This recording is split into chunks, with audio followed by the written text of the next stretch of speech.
Efendim sabahın erken saatlerinde Bozkır'dayız. Bozkır'dan Bozkır yaylalarına geçmeden önce tabii ki Tahin'in başkenti olan çok özel bir yerdeyiz. Evet, ve imalatçımız var. Çok kıymetli bir hocamız var.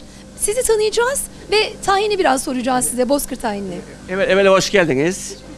Bizim burası Bozkır Karacaoğlu Tahin'i. En ünlü tahin budur. Bunu bizim susamları kara fırına kavuruyoruz. Odunla pişiyoruz.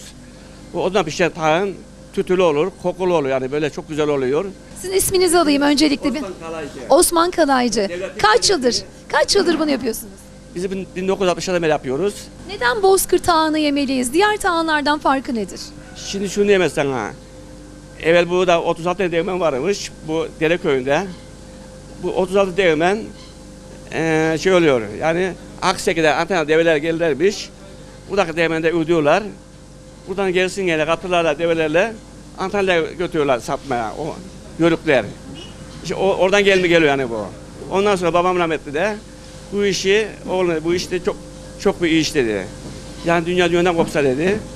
Bu iş arkası devam eder dedi. Biz de babamla beraber bu işi devam ettik yapmaya. Kıyafetiniz çok güzel ama şurada bir yazı dikkatimi çekti. Yılın ahisi Osman Kalay 2018.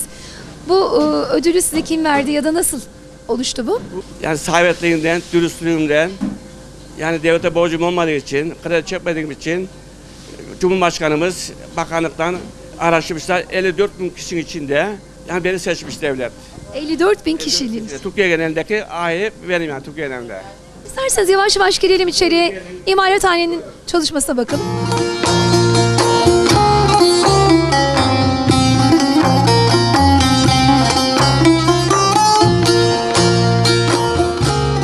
Şimdi tarladan susam geldi. Ondan sonra susam buradan aşama neler yaşayacak?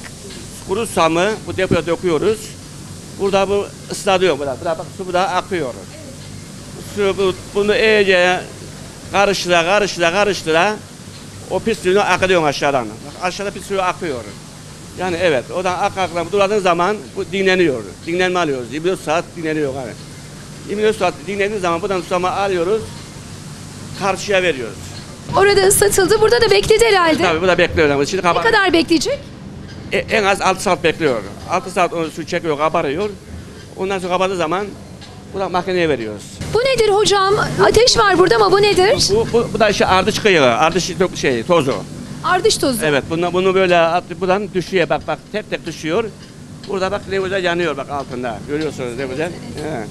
Isı böyle veriyor, yani böyle ısıyı alıyor şeyin arasından, tavaların arasından alıyor.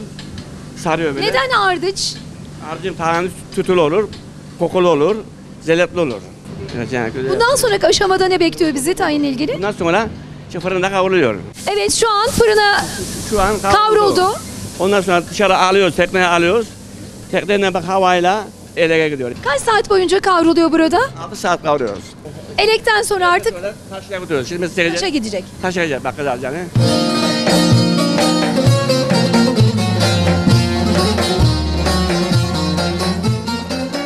Evet, içeride kavruldu, eleğe geçti ve şu an eleğin başındayız değil mi? Eleğin başındayız. Elek oradan bak iniyor aşağıya güzelce. Tertemiz havayla çekiyor, sallıyor, ikisini dışarı atıyor. Temizini buraya alıyor bak, tertemiz, hiçbir şey yok bak, yiyebilirsiniz. Evet, bakalım tadı güzel mi efendim? İnanılmaz güzel. Tertemiz. Yani daha tayin olmadan bile bunu tüketebilirsiniz. Harika. Aynı leblebi tutuyor, ne güzel. Çok güzel, harika kavrulmuş. Buradan ne yapacağız şimdi? Buraya geldi, artık çekime mi gidecek? Alıyoruz taşlara. Değirmene geçiyoruz. Hadi bakalım oraya da geçelim.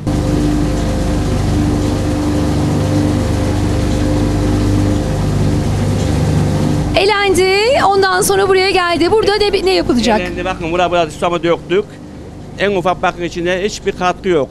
Yani her şey organik, yani yöresel, yani bakın görüyorsunuz. Artık Aşağı iniyor bakın. tahin olmaya hazır mı şu an? Hazır, bak görüyorsun değil mi? Bak taşı içe dökülüyor. Bak oradan eze. Allah tarafından böyle bir yağ haline geliyor böyle. Bir günde kaç ton tahin çıkarıyorsunuz? Bir günde 3,5 ton mal çıkarıyoruz. Allah bereketini artırsın. Aşama aşama tayinin nasıl oluştuğunu sevgili izleyenlerimiz sizlere aktarmaya çalıştık. Son aşamadayız şu an. Evet, tayin artık susam kavruldu, taştan ezildi ve şu an akıyor değil mi? Allah tarafından bak hiçbir katkı yok. Aynen bak yağ şeklinde yani. Su gibi yani ne güzel yani.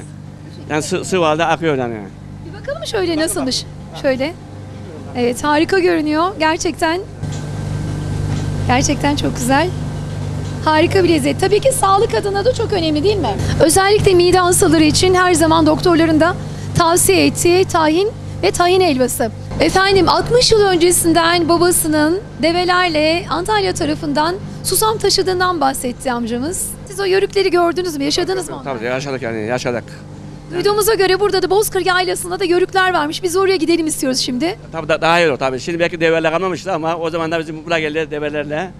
Burada develer burada yatırdı. Katırlar vardı burada yatırdı. Onlar büyük çul şey var. Kıl şeyler var. Çadırlar var. Kıl çuvalları vardı. Onlarla gelirlerdi.